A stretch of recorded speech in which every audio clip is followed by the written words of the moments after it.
Hello दोस्तों, कैसे हैं आप सब लोग। आई होप कि आप सब अच्छे होंगे ना। आपकी एग्ज़ाम की प्रिपरेशन ही बहुत अच्छी चल रही होगी, जिस भी एग्ज़ाम की आप प्रिपरेशन कर रहे हैं। ठीक है, क्योंकि ये जो टॉपिक है ये कॉमन है, सभी में है। बट सबसे पहले आप ऐसा नहीं कि अड़ते भिड़ते आप लोग कमेंट करेंगे Rajasthan high court, LDC and group D का एग्ज़ाम कब हो रहा है। क्योंकि आप सबको टाइमली अपडेट दे रहे हैं हम, जो भी हम एफर्ट्स कर सकते हैं वो दे रहे हैं। अब आप उसे सच माने या झूठ माने, वो आप पे डिपेंड करता है। ठीक है, आज का जो टॉपिक है बहुत इंपॉर्टेंट है, क्योंकि आप में से सभी लोग मोस्टली ये टॉपिक छोड़ते होंगे। डेफिनेटली ये टॉपिक बहुत इंपॉर्टेंट है।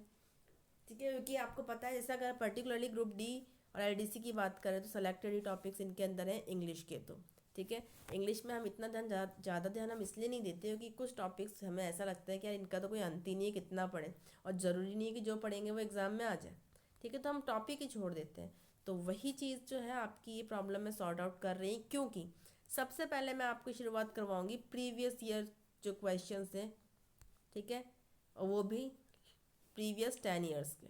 उसमें से आप, क्योंकि आपको पता है कि काफ़ी सारे क्वेश्चंस आपके एग्ज़ाम के अंदर 50-60% क्वेश्चंस ऐसे होते हैं जो रिपीटेड होते हैं प्रीवियस ईयर्स के। ठीक है, उन्हें हम कंप्लीट करेंगे।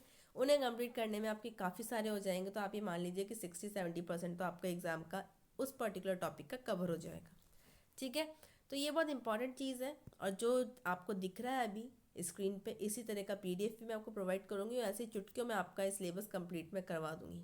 बट आप लोग का सपोर्ट चाहिए होगा, वीडियो को पूरा वॉच कीजिएगा, आपके लिए हेल्पफुल है, टाइम वेस्टिंग नहीं है। ठीक है, एंड आपको राइट करना है, कुछ राइट कर सकते हैं, कुछ भी क्वेरी है कमेंट कर सकते हैं। इन चीज़ों का टाइमली मैं आपको रिवर्ट देती हूँ, हैंड टू हैंड देती हूँ।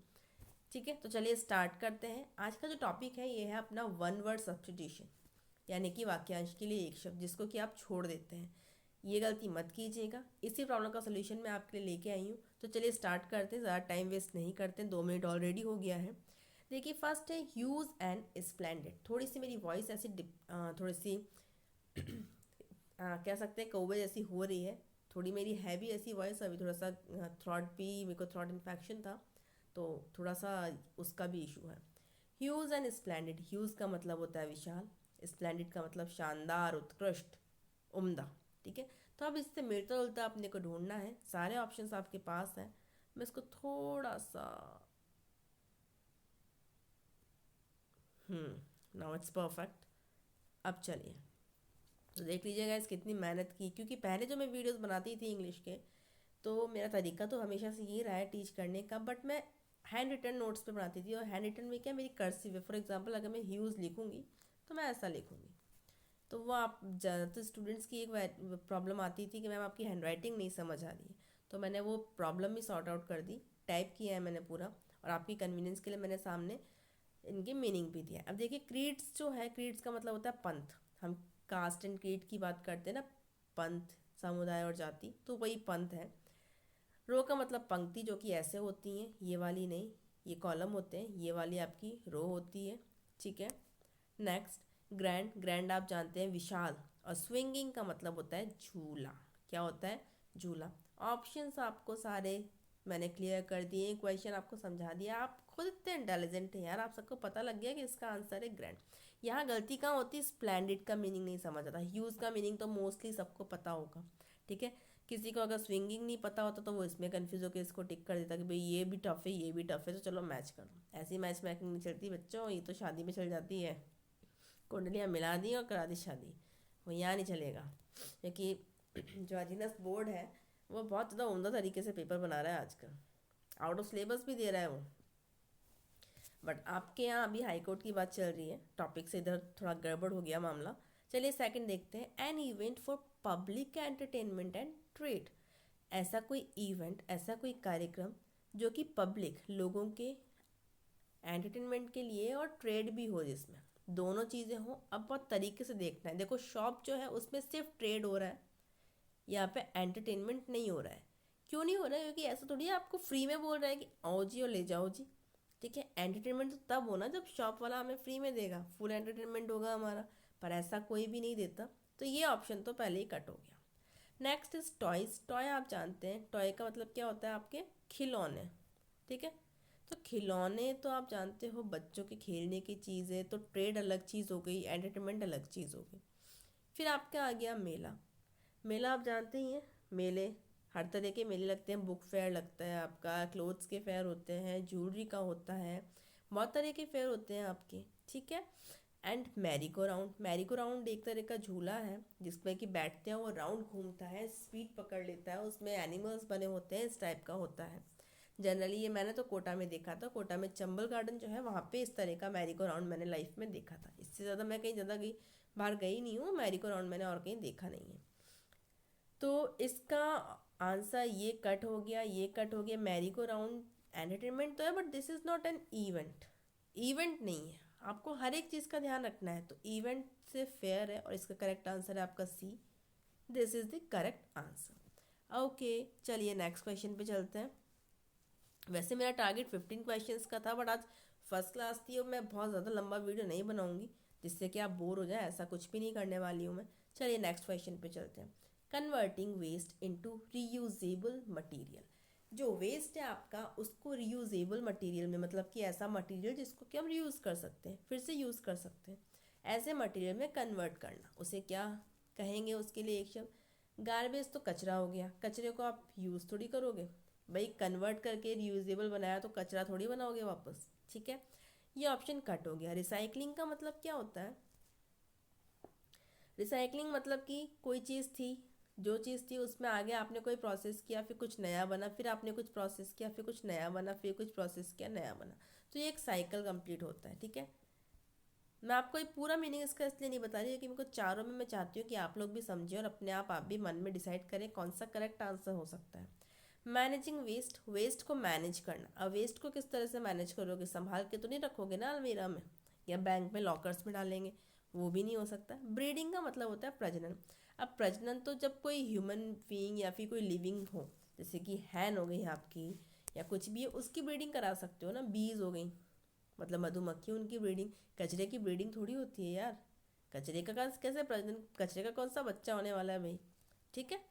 तो यहाँ पे आपको गार्बेज हट गया, मैनेजिंग वेस्ट हट गया, ये हट गया, रिसाइकलिंग। अब आपको मैं बता देती हूँ कि आपको जो वेस्ट है उसमें आप उससे थोड़े दिन का प्रोसेस होता है, उस प्रोसेस से आप उससे रियूजेबल चीज़ जो बना रहे हैं, इस प्रोसेस को रिसाइकलिंग कहते हैं, ठीक है, रिसाइकलिंग।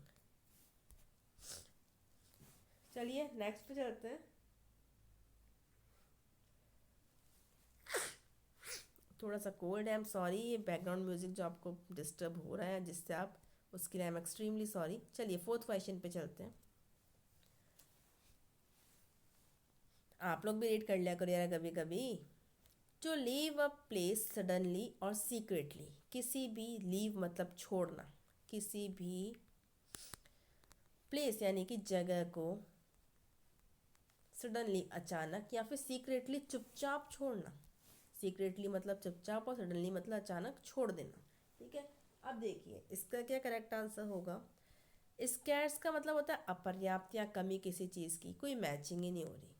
उसके बाद है आपका लिगर, समाचार संग्रह करता, कोई मैचिंग ही नहीं है। डी कैंप और लॉइटर, लॉइटर का मतलब होता है टाल मटोल करना, घूमना, तो यहाँ तो छोड़ के भाग रहे हैं ना, तो ये भी नहीं सेट हुआ। डी कैंप का मतलब नहीं पता आपको, ये तो समझ आ गया कि ये सेट नहीं हो रहे, तो ये करेक्ट आंसर होगा। इसका मीनिंग क्या है आप जानते हैं? कैंप लगाना। कैंपिंग का मतलब क्या होता है? अपना डेरा डाल देते हैं हम कहीं पे, ठीक है। और डी कैंप मतलब डेरे को हटा देना, ठीक है। तो अपना डेरा जो है उस डेरे को हटा देना, डेरा छोड़ देना, डेरा छोड़ना, ठीक है। ये क्या हो गया आपका? D camp. तो ये इसका करेक्ट आंसर है, ठीक है गाइस। सारे क्वेश्चंस इंपॉर्टेंट है, प्रीवियस ईयर के, आप टाइम वेस्ट नहीं कर रहे हैं, आप टाइम को यूज़ कर रहे हैं। One who does not make mistake, ऐसा जो कि मिस्टेक नहीं करता है, ठीक है। आप लोग सब सोच रहे होंगे अरे यार मेरा नाम होना चाहिए था इस ऑप्शन में, भैया आप लोग सब मिस्टेक करते हैं, ठीक है। चलिए आगे चलते हैं। इनफॉलिबल। अब एक चीज़ बहुत ध्यान रखिएगा, वन वन वर्ड सब्सटीट्यूशन पढ़ने का तरीका ये है कि ऑप्शंस पे भी पूरा फोकस करें, क्योंकि ये ऑप्शन अपने आप में एक क्वेश्चन के बराबर है, सारे ऑप्शन आपको कुछ ना कुछ सिखाएंगे। इनफॉलिबल का मतलब अचूक, जिस जो कभी चूक ना करे। एनलाइटमेंट मतलब कि प्रबोधन। प्रैक्टिकल आप जानते ही हैं क्या होता है, किसी चीज़ का प्रैक्टिकल करना, ठीक है। एंड ऑमनीपोटेंट का मीनिंग होता है सर्वशक्तिमान। आप खुद देख लीजिए, खुद मैच कर लीजिए, सर्वशक्तिमान सेट नहीं हो रहा, प्रैक्टिकल सेट नहीं हो रहा, प्रबोधन सेट नहीं हो रहा। अचूक से पता लग रहा है जो कोई चूक ही ना करे, जो कोई गलती ही ना करे। समझ आ गई अब ये चीज़ें आपको?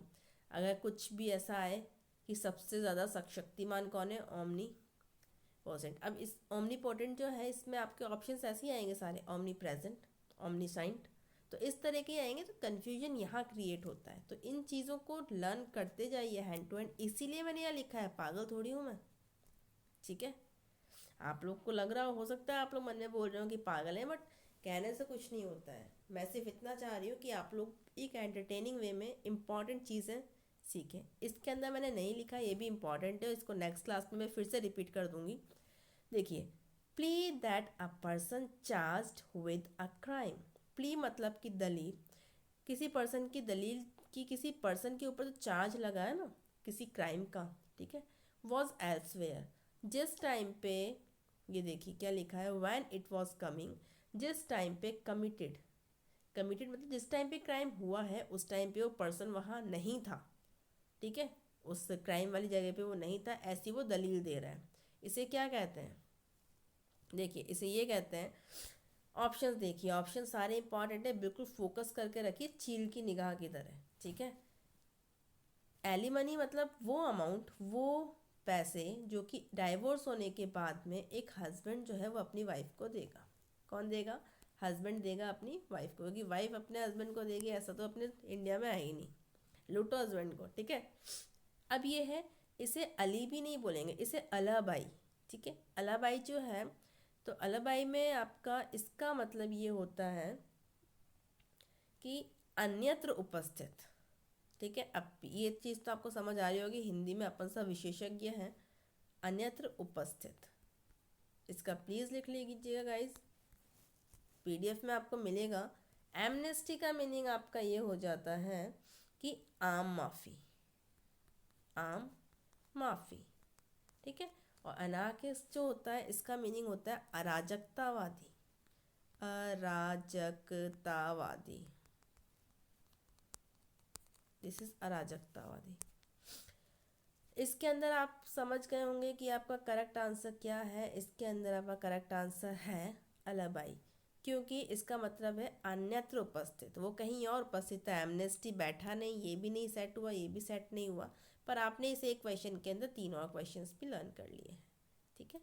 तो ये है बहुत इम्पॉर्टेंट, और ये तरीका है, इस तरह से ही इन्हें पढ़ा जाता है।